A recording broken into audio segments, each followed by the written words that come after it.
नमस्कार। गुरुकुल के प्लेटफॉर्म पर एक बार आप सभी का फिर से बहुत बहुत स्वागत है।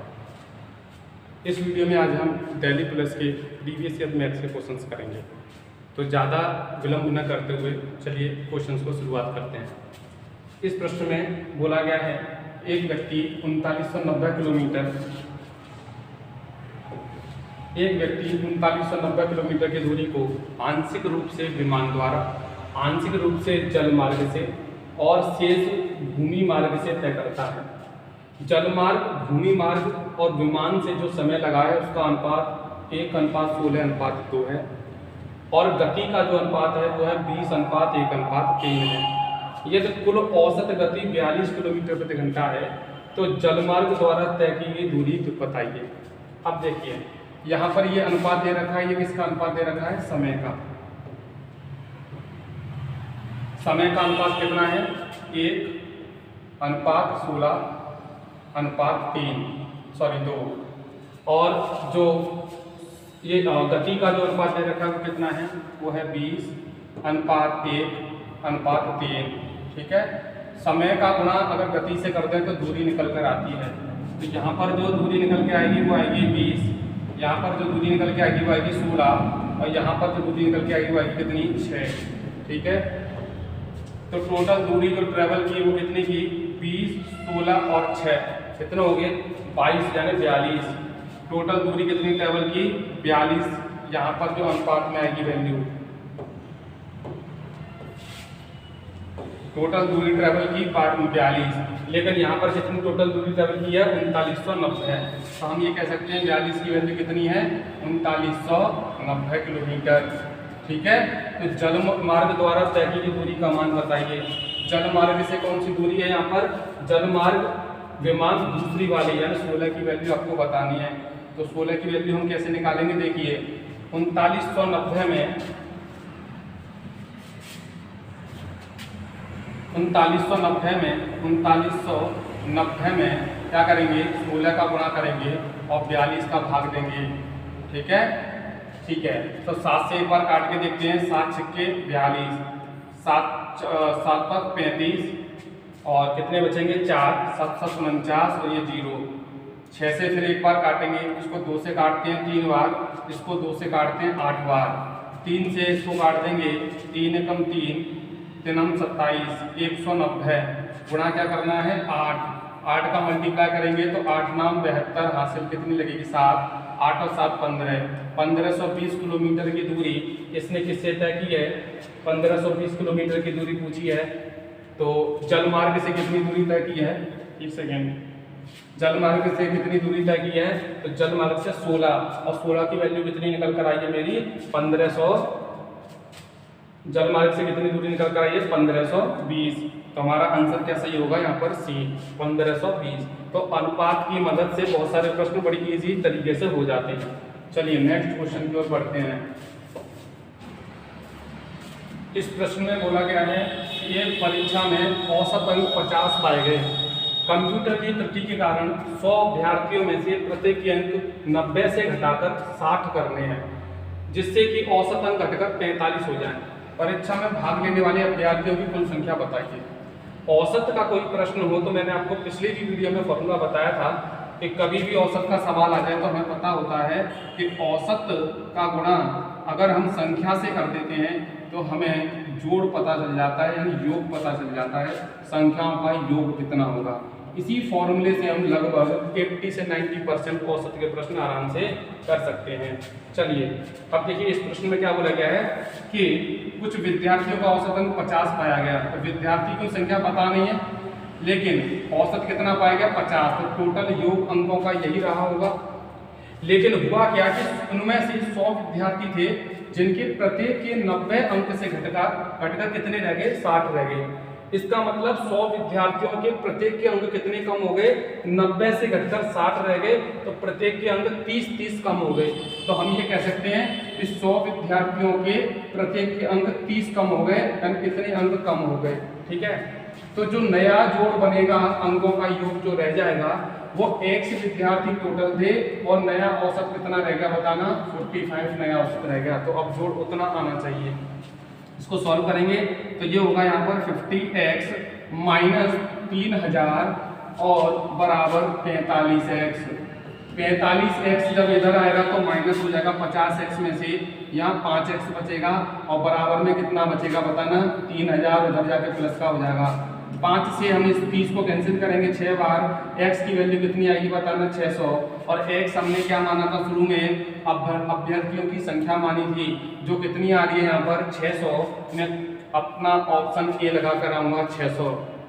ठीक है, चलिए आगे बढ़ते हैं नेक्स्ट क्वेश्चन। इसमें क्या बोला गया है कि एक विक्रेता 2 कूलर 2970 रुपये प्रति कूलर की दर से बेचता है। प्रति का मतलब होता है कि दोनों कूलर की कीमत अलग अलग 2970 रुपये में बेची गई है। एक कूलर को बेचने पर वो 10% का लाभ कमाता है और दूसरे कूलर को बेचने पर 10% की हानि कमाता है। तो बताइए विक्रेता को टोटल लाभ या हानि कितनी हुई। कभी भी ऐसा प्रश्न आ जाए जब बेचने वाली कीमत समान हो और जो लाभ या हानि समान हो रही हो, यहाँ भी 10% यहाँ भी 10%, तो हमें लाभ, ऐसे प्रश्नों में हमेशा पहली बार तो हानि होती है और हानि निकालने का जो फॉर्मूला होता है वो बहुत सिंपल होता है, x² अपॉन कितना 100।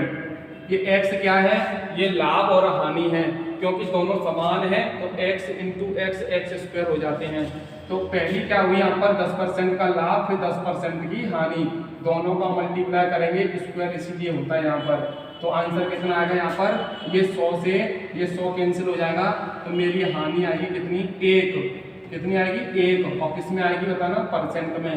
मैं क्या लगा कर आऊँगा, ऑप्शन ए को लगा कर आऊँगा, 1% की हानि। उम्मीद है आपको अच्छे से समझ में आ रहा होगा। अगर वीडियो आपको अच्छी लग रही है तो प्लीज़ वीडियो को लाइक करें और शेयर करें। आगे बढ़ते हैं नेक्स्ट क्वेश्चन की ओर। देखिए ये चक्रवृद्धि और साधारण ब्याज का प्रश्न है। मोस्टली ऐसे प्रश्न पूछ लिए जाते हैं जब चक्रवृद्धि ब्याज और साधारण ब्याज का अंतर दे रखा होता है। तो होता क्या है, जब मैं इस चैप्टर को, प्लीज़ मुझे कमेंट में ज़रूर बताते हैं अगर आप मैथ एकदम शुरू से पढ़ना चाहते हैं चैप्टर वाइज। अभी तो मैं वीडियो में प्रैक्टिस ही करा रहा हूँ कि यह निश्चित मूलधन, कभी भी सवाल में अगर मूलधन न दे रखा हो तो हम क्या करते हैं, पूरा फोकस अपना दर पर रहता है, जो कितना है 4%।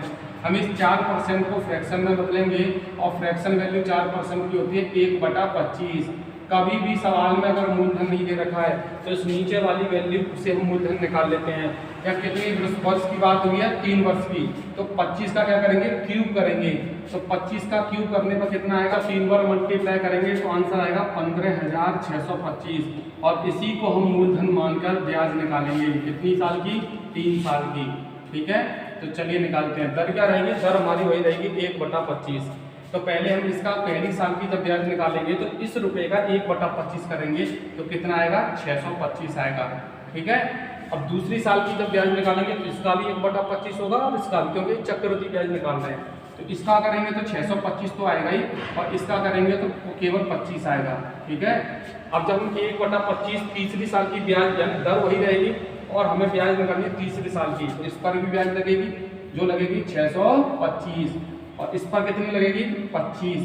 सभी पे लगेगी ब्याज। ठीक है, इस पे भी जब हम 1/25 करेंगे तो 25 लगेगी, और जब 25 का भी 1/25 करेंगे तो इस तरीके से ये वाला जो पोर्शन होता है ना, इसे बोलते हैं, इसे ये होती है हमारी पूरी चक्रवृद्धि ब्याज। ठीक है, और ये पहली लाइन को हम बोलते हैं साधारण ब्याज, और ये जो रह जाता है इसको बोलते हैं CI माइनस SI, यानी चक्रवृद्धि और साधारण ब्याज जो अंतर रह जाता है वो अंतर है। अब यहाँ पर जो अंतर आ रहा है वो कितना आ रहा है मेरा, 25 और 25, 50, 75 और 76, 76 मेरा अंतर आ रहा है। लेकिन जो अंतर जो सवाल में दे रखा है ना, वो दे रखा है 608 रुपये। ठीक है, तो मैं ये कह सकता हूँ कि 76 की वैल्यू कितनी है, 608 रुपये। तो एक की वैल्यू कितनी होगी, तो 6, जिसका इसमें भाग जाएंगे 6 8 48 7 8 56, 8 बार। एक की वैल्यू कितनी होगी, 8 रुपये। एक की वैल्यू 8 रुपये है तो मुझे किसकी वैल्यू निकालनी है, या मूलधन निकालना है। 15,625 की वैल्यू मुझे बतानी है। तो 15,625 की वैल्यू कैसे निकालेंगे, देखिए एक की वैल्यू पता है 8, तो 15,625 की वैल्यू के लिए इसमें 15,625 का क्या कर देंगे, मल्टीप्लाई कर देंगे। ठीक है, तो कैसे करेंगे, 8 × 40, 4 8 दूनी 16 और 4 20, 2 8 से 48 और 2 50, यहाँ से 5, 8 × 40 और 5 45, यहाँ से ले 8 और 5 कितने हो गए, 8 और 4 कितने हो गए, सॉरी 12। तो 12 1,25,000 मेरा मूलधन निकल कर आएगा। अब देख लेते हैं एक बार, कहीं ऑप्शन में है 1,00,000 1,25,000 बिल्कुल मेरे ऑप्शन में पहला नंबर ये लगाएंगे 1,25,000 का सही आंसर। अब देखिए इस प्रश्न में अगर वो हमसे मूलधन पूछ रहा है तो हम इसकी वैल्यू बताएंगे। एक की वैल्यू अगर 8 आ रही है यहाँ पर, तो अगर हमसे साधारण ब्याज पूछता तो साधारण ब्याज को जोड़कर इसकी वैल्यू बताते। अगर हमसे चक्रवृद्धि ब्याज पूछता तो इस सभी को जोड़कर उसकी वैल्यू निकाल लेते हैं। ठीक है, एक की वैल्यू अगर 8 है, किसी की भी वैल्यू हमें इससे निकालनी है उसका गुणा कर देंगे, और गुणा कर एक की वैल्यू अगर दे रखी है तो उसका गुणा करके हमारा सीधी सीधा आंसर आ जाएगा। ठीक है, चलिए आगे बढ़ते हैं नेक्स्ट क्वेश्चन की ओर। देखिए प्रश्न में क्या बोला गया है कि नाव की गति दे रखी है 10 किलोमीटर प्रति घंटा, शांत जल में धारा की गति भी दे रखी है 4 किलोमीटर प्रति घंटा। ये आपको उसका बेसिक कॉन्सेप्ट तो पता ही होगा कि कभी भी नाव और धारा अगर एक ही दिशा में हो यानी अनुकूल हो तो दोनों की चाल जुड़ जाती है, और प्रतिकूल हो दोनों तो दोनों की चाल माइनस हो जाती है, और हमेशा धारा की चाल नाव की चाल से क्या रहेगी, कम होगी। ठीक है, तो एक व्यक्ति धारा के प्रतिकूल जा रहा है, प्रतिकूल मतलब विपरीत जा रहा है, कितनी दूर जा रहा है, 12 किलोमीटर की दूरी कर रहा है, कुछ देर आराम करता है और फिर धारा के अनुकूल चलता है 14 किलोमीटर। यदि उसने 4 घंटे में उसकी यात्रा पूरी कवर की हो तो बताइए उसे कितना समय आराम करने में लगा। चलिए इस प्रश्न में देखिए बहुत सिंपल क्वेश्चन है। इस प्रश्न में देखिए क्या बोला गया है कि अगर वो अनुकूल जा रहा है पहले, है ना, तो पहले तो अनुकूल में ये दोनों चाल जुड़कर कितनी हो जाएगी, 10 और 4 14 हो जाएगी। कितनी दूर जा रहा है, 12 किलोमीटर की दूरी तय कर रहा है, तो कितना समय लगा वहां से, दूरी बटे चाल। चाल कितनी होगी जब अनुकूल जा रहा होगा, प्रतिकूल सॉरी जब प्रतिकूल जा रहा है तो ये माइनस हो जाएगी, कितनी हो जाएगी, 6 हो जाएगी। तो कितना समय लगेगा यहाँ पर, यहाँ समय लगा होगा से 2 घंटा। कितना समय लगेगा, 2 घंटा। ठीक है, और अब की बार वो अनुकूल जा रहा है, कितना अनुकूल, 14 किलोमीटर। तो 14 किलोमीटर अनुकूल गया तो चाल क्या होगी, दोनों की प्लस हो जाएगी, तो 10 और 4 कितना हो गया, 14। इस चाल से जाएगा तो कितना घंटा लगेगा, यहाँ पर 1 घंटा लगेगा। तो टोटल उसे आने जाने में कितने घंटे लगे, 2 और 1 3 घंटे। लेकिन उसने यहाँ पर बोल रखा है कि टोटल उसे 4 घंटे लगते हैं, तो उसने कहीं आराम भी तो किया था, तो आराम करने में उसे एक्स्ट्रा समय लगा होगा, यानी आने में और जाने में टोटल कितने घंटे, 3 घंटे, और यहाँ लग कितने रहे, 4 घंटे। तो उसने आराम कितनी देर किया है, तो उसने आराम यहाँ पर किया है 3 घंटे उसने आराम किया है, सॉरी 1 घंटा उसने क्या किया है, आराम किया है। यही समय उसने हमसे पूछा है, तो आंसर क्या होगा बताना हमारा, 1 घंटा यानी कि हम मिनट में पूछा है, तो आंसर क्या होगा, 60 मिनट इसका सही आंसर होगा। आपको पता ही होगा इसका फॉर्मूला क्या होता है, दूरी बटा चाल, समय का फॉर्मूला होता है, दूरी बटा समय चाल का फॉर्मूला होता है, और दूरी बराबर क्या होता है, चाल गुणा समय। ठीक है, चलिए आइए नेक्स्ट क्वेश्चन को सॉल्व करते हैं। इस प्रश्न में क्या बोला गया है, देखिए पाइप ए और बी एक टंकी को 12 और 36 घंटे में भर सकते हैं, जबकि सी भरी हुई टंकी को 72 घंटे में खाली कर सकता है। सभी तीनों पाइपों को एक साथ खोला जाता है, लेकिन पाइप ए को 6 घंटे बाद बंद कर दिया जाता है, तो कितने घंटे बाद टंकी शेष भाग भर जाएगा। चलिए देखिए, दो पहले तो ए और बी और सी तीनों की क्षमता निकाल लेते हैं। क्षमता निकालने के लिए करना क्या पड़ेगा आपको, पहले एलसीएम लेना पड़ेगा, 12, 36 और 72। ए भर सकता है,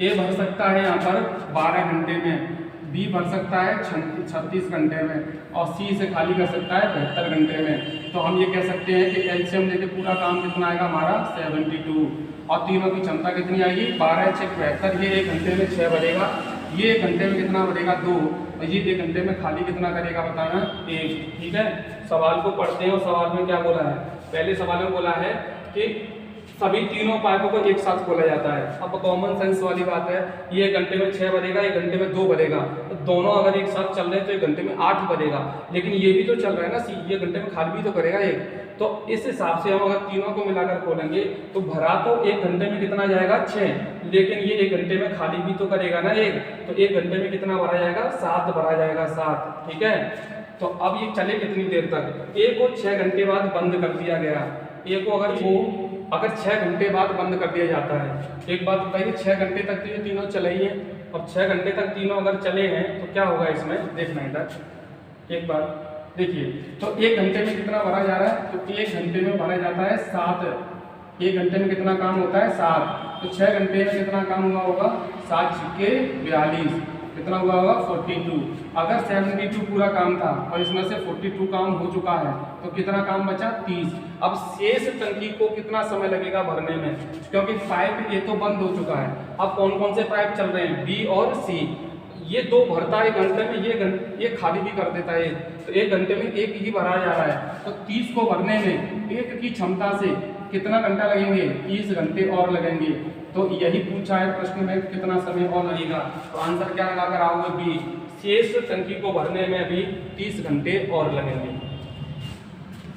एक कार्य को P 15 दिन में कर सकता है और Q 24 दिन में कर सकता है। ये मिलकर शुरू करते हैं, लेकिन Q कार्य पूरा होने से 2 दिन पहले छोड़ देता है। कार्य कितने दिनों में समाप्त होगा, ठीक है। समय और कार्य का ये प्रश्न है, बहुत सिंपल प्रश्न है, बेसिक है बिल्कुल। देखिए क्या करेंगे, हमें जब अगर पूरा काम करने का समय दे रखा हो, जैसे P 15 दिन में कर सकता है और Q 24 दिन में, से कितना आएगा दोनों का 120। और ये LCM ही क्या होता है, पूरा काम होता है। क्षमता कैसे निकालते हैं, तो दोनों के कार्य जो समय है उसका कार्य में भाग देकर क्षमता निकाल लेंगे। क्षमता कितनी आएगी, देखिए इधर 15 का भाग इसमें कितनी आएगा, 15 × 120। 24 का कितनी बार आएगा, 5 बार, ठीक है। दोनों ने मिलकर कार्य शुरू किया, लेकिन 2 दिन पहले कौन छोड़ गया, Q। कभी भी कोई एंड में अगर कार्य छोड़कर जा रहा है ना, तो उसका जितने दिन का कार्य वो गया है छोड़कर, 2 दिन का, कौन Q। तो 2 दिन का काम कितना हुआ, 1 दिन का 5 है तो 10 होगा। इसमें 10 को हम जोड़ लेंगे, ठीक है। जो भी छोड़कर जाए उसका काम उतने दिन का जोड़ लेते हैं। और जो भी काम आता है उसमें अगर कभी भी टोटल समय पूछा हो कि काम होने में कितना समय लगता है, तो दोनों की क्षमता को जोड़कर भाग देते हैं। P की क्षमता 8, Q की क्षमता 5, 8 और 5 कितने हो गए, 13। तो टोटल समय कितना लगा होगा बताना, 10 दिन लगे होंगे। 10 दिन में पूरा काम दोनों कर सकते हैं। आंसर क्या होगा हमारा, बी हमारा बिल्कुल सही आंसर होगा, ठीक है। तो इस वीडियो को यहीं पर समाप्त करते हैं। प्लीज़ कमेंट में ज़रूर बताइए कि आपको मेरी वीडियो कैसे लगी। अभी मैं अपनी छोटी छोटी वीडियो ही बना पा रहा हूँ, फिर समय का थोड़ा अभाव है, इसलिए आने वाले समय में अभी मैं अपनी क्वेश्चनों की संख्या बढ़ा दूंगा। आपको मेरी वीडियो कैसी लग रही है प्लीज़ कमेंट में ज़रूर करें, और लाइक करें, शेयर करें, प्लीज़ चैनल को सब्सक्राइब कर लें, ताकि अभी आने वाले समय में और इससे भी बेहतरीन क्वेश्चन और ज़्यादा संख्या में मैं क्वेश्चन आता रहूँ, ताकि मुझे मोटिवेशन। पैट के एग्ज़ाम की डेट आई चुकी है, 28 और 29 अक्टूबर को पैट का एग्ज़ाम है। तो अगर आप कमेंट करेंगे तो पैट में 20 नंबर का जो DI का पोर्शन आएगा, डेटा इंटरप्रिटेशन के जो 20 क्वेश्चन पूछे जाएंगे DI के, मैं वो भी प्रश्न आपको करा दूंगा। तो आप मुझे जो भी आपकी डिमांड है उसे कमेंट में ज़रूर टाइप कर दें, ठीक है। तो चलो मिलते हैं नेक्स्ट वीडियो में, अपना ध्यान रखें, खुश रहें।